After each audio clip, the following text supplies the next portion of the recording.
I'm Dan from Be Smart Pest Control. This is my second video on yellow jackets.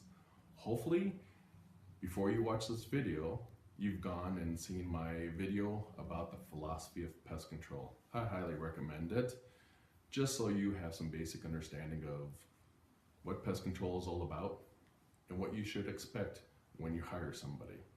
Anyways, yellow jackets. Last year, I was working 12 to 17 hours a day just on yellow jackets. Unfortunately, I don't think it's going to be a good year for us. It's already getting lots of phone calls on yellow jackets. Obviously, it's not been a hard enough winter to kill off the queens or some of the workers, and they are emerging from their hibernation and they're already affecting our daily life. So yellow jackets themselves, when people call me up, my first question is, what harm is it doing? Are they stinging your family? Have they made holes into your house? How close is it to causing you harm? Is there anybody in your family that's allergic to stings?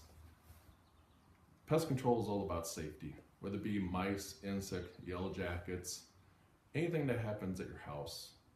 We first need to establish what is the problem, what is the harm, what is the safety. Is it doing damage to your house? Is it stinging somebody? Do you have fecal matter all over your house? These are things that should concern us. It's all about safety and cleanliness.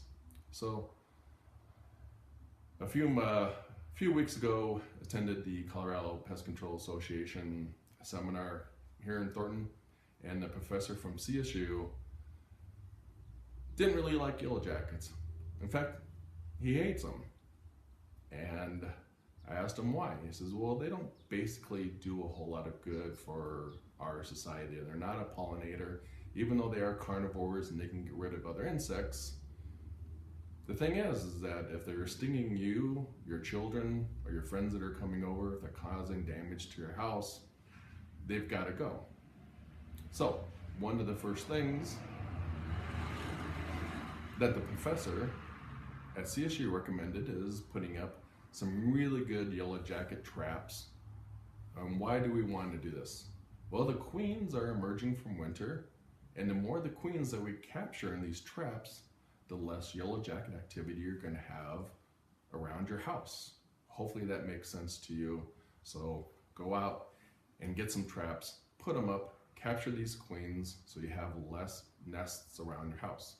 He did recommend one particular trap that he likes, and I will show it to you right now. I printed off this paper. Hopefully this is going to come through really well. It's a trap by Rescue.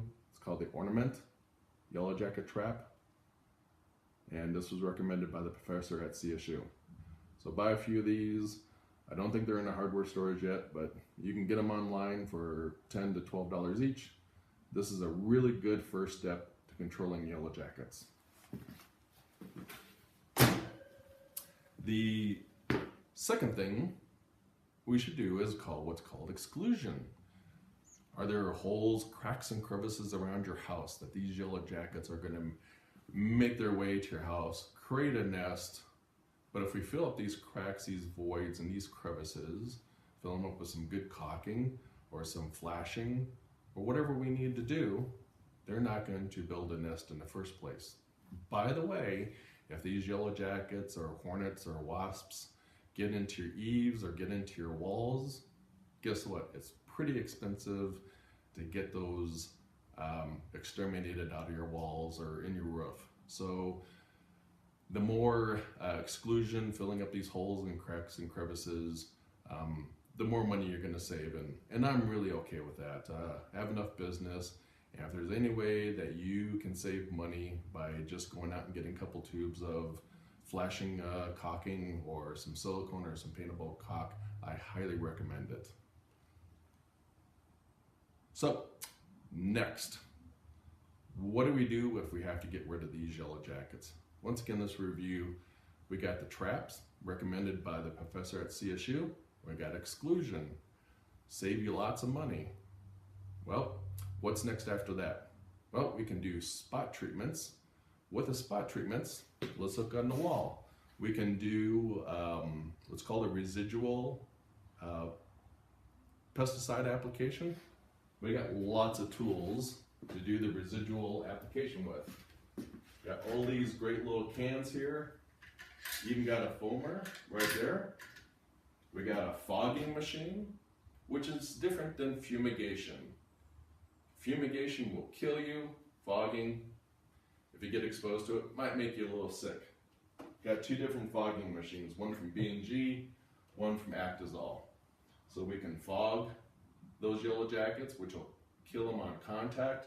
We can do residuals, we can do foaming, we can also do dusting. We'll talk about this later. Once again, exclusion. Go to Home Depot, buy some flashing, seal up those holes. Go to Home Depot, buy yourself some good caulking, seal up the holes.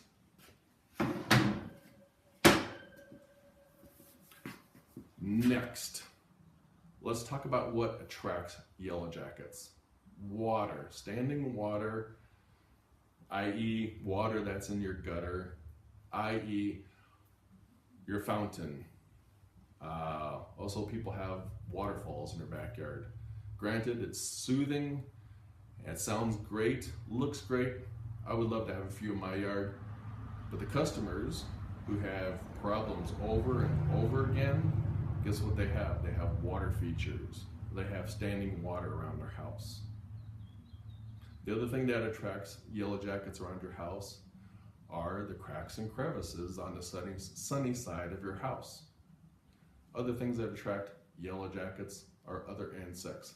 For instance, aphids, producing a sweet nectar that the yellow jackets absolutely love. So if you have trees and bushes with a lot of aphids or other insects that can attract yellow jackets, that's going to be a problem. So I hope this kind of explains and gives you some insight into what's going to come this year. Save yourself some money, follow some of my simple recommendations. Once again, you can find me on Yelp. My website is besmartpc.com. That's beesmartpc.com. If I'm busy, I have friends who do pest control. I trust them, and I will make recommendations. Call me. I have free advice all day long. I'll try to get back to you as fast as I can. Look forward to some of my other videos that are going to be about ants, spiders, and mice. Those are some of the things I deal with all the time. I really appreciate your coming to YouTube and checking me out, and I'll see you soon.